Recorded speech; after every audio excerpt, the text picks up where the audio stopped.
Hey guys, we are back with week 47 of our Core 52 series where we're taking a deep dive into all sorts of different topics. And this week we're taking a look at humility.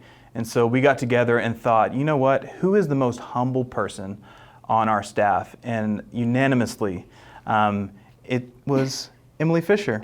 So if you don't know Emily, she is our kids director, children's pastor, Yes. croquet champion Yes. of Aldersgate, All the things. expert walker. Expert walker. Sure. You know, just a bunch of different awesome things. So, so let's talk about humility. You want Let's to? do it. When you think humility, how would you define it? What's the first thing that kind of comes to mind? So I think like in most basic terms, it would just be serving other people without any gain or recognition for yourself. Do you think that that's an easy thing or a hard thing? Oh, it's definitely very hard.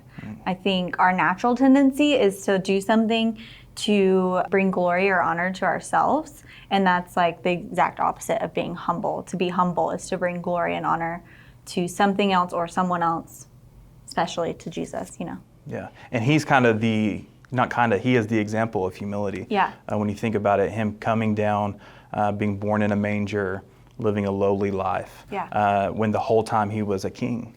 And so that's kind of what we look to in terms of humility as our example on how to do that. So you said you think does it come naturally or not? I don't think so. I think there's certain people, sure, that probably have it more naturally than others, but I think it's something that everybody has to work on just because human nature doesn't lend itself to humility very well. Yeah, we love to show off our accomplishments. There's something within us whenever we do good, we want everyone to know about it. How do you think you stay humble? What are some ways that you personally ground yourself, stay humble in every season of your life? I think it takes it back to like why you do things, like why are we working here? Why are we serving these people? And I think when you focus on the why, which a lot of times is to bring glory and honor to Jesus and to mold our lives to look like him, then it helps you bring yourself back to, well, this isn't about me. This is about him. This is about them. This is about the work that I'm doing. I'm just a mere vessel being used for the kingdom. It's so hard, though, like you said, it's not about me. That just goes against how a lot of us think, how a lot of us do life. We didn't talk about this before, but maybe what are some ways in this holiday season that you could probably, maybe some opportunities to humble yourself through serving? What would be something that would maybe come to mind? I think there's a lot of ways. The holiday season is really hard for a lot of people, and so anything you can do for other people, whether that's simply just like praying for them or taking them something they need. I love to wrap presents, so I wrap presents for a lot of people.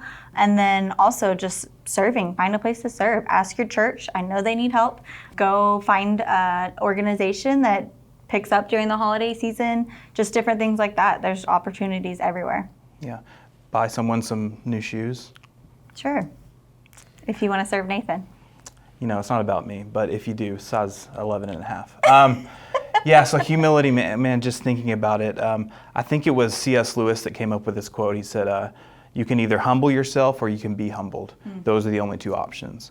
And I've learned in life, it's so much easier to humble yourself, because if you don't, there are opportunities that will humble you very quickly. Humble you, for sure. And those aren't very fun seasons. So our challenge to you is find ways just to walk in humility. Find ways to serve other people without the need of recognition, without a pat on the back, just because you know we're walking in the footsteps of Christ. We're following his example on how to be humble and how to serve. So hopefully you enjoyed this episode. We will be back next week with another one.